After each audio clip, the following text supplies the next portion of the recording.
The survivor further told police that Chaitanand scolded her for speaking to other students, pressurized her to join him on a 2-day trip to Mathura, and instilled such fear that she was forced to flee the ashram without her bag or documents. Even after her escape, the ordeal did not end. Chaitanand's men allegedly tracked her down to her home, where her father had to intervene to protect her. Javed, take us through the details are coming in terms of this. देखिए, साल 2016 का है जो Delhi police के संज्ञान में आया था और दिल्ली पुलिस ने इस पर मामला दर्ज भी किया था। और इस पर जो जानकारी है कि उस वक्त चैतन्य सरस्वती स्वामी चैतन्य सरस्वती से पूछताछ भी की गई थी। उसमें लड़की ने साफ आरोप लगाया था कि मथुरा जाने के लिए, उस ट्रिप के लिए उस लड़की को, पीड़िता को प्रेशराइज किया जा रहा था, उस पर दबाव डाला जा रहा था। साथ ही और जिस तरीके से बाबा के पास जो स्वामी के पास जो लग्जरी गाड़ी थी, उस गाड़ी को भी लेकर, उसमें बैठाने को भी लेकर जो है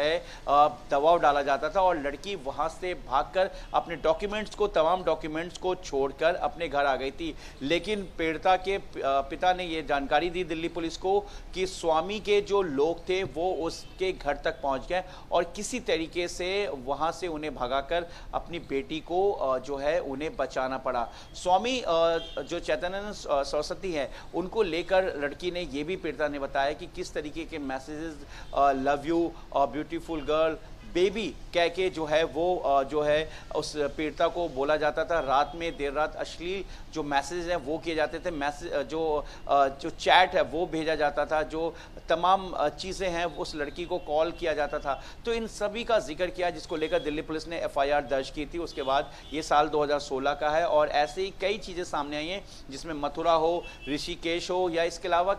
दूसरी जगहें हो जो दिल्ली के बाहर है, वहाँ पर EWS सेक्शन या जो हॉस्टल में लड़कियां रह रही थी, 75 छात्राओं की कैपेसिटी थी और उन लड़कियों को ही मेन जो है सरस्वती, चैतन्य सरस्वती जो है वो अपने जो एसोसिएट्स हैं, जो यहाँ पर वार्डन के तौर पे महिला थी या जो डीन थी फैकल्टी की, जो महिला है जो बाबा से काफ़ी करीबी थी, वो लोग इस पूरे जो रैकेट है, जो डटी खेल का जो पूरा एक सिंडिकेट चल रहा था, उसमें बराबर बाबा के लिए काम कर रही थी और बाकायदा बाबा के ब्याह पर ये लोग भी लड़कियों पर दबाव बनाते थे। इस लड़की ने भी अपने डॉक्यूमेंट्स और सब कुछ छोड़कर वहां से फरार हो गई। कुछ लड़कियों के बारे में बताते हैं कि कुछ लड़कियां जो मेडिकल रीज़न देकर इंस्टीट्यूट को छोड़ दिया, तो और बाकी कुछ लोगों, कुछ जो छात्राओं ने छोड़ा है, उन्होंने इसके बारे में कुछ नहीं बताया और कहीं ना कहीं बाबा के रसूख और बाबा की पहुंच को देखकर जो है लड़कियां इस वक्त डरी हुई हैं। और सबसे बड़ी बात यह कि बाबा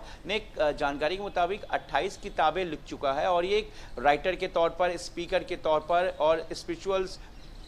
के तरीके से ये जाना जाता है। लेकिन जिस तरीके का ये पूरा चेहरा इसके बाद सामने आया, इस पूरे इस डटी खेल के बाद, जो एक तरह से पूरा एक गंदा खेल खेला जा रहा था इस इंस्टीट्यूट में स्वामी चैतन्य सरस्वती के ज़रिए, जो कि लड़कियों ने आरोप लगाया, लड़कियों के बयान पर पुलिस ने मामला दर्ज किया, वो सामने आया। लेकिन इन सब के बाद सबसे बड़ी बात है कि जो स्वामी चैतन्य सरस्वती है वो लगातार फरार चल रहा है, जिसको लेकर All right, Javed, stay on with us. We have more updates coming in regarding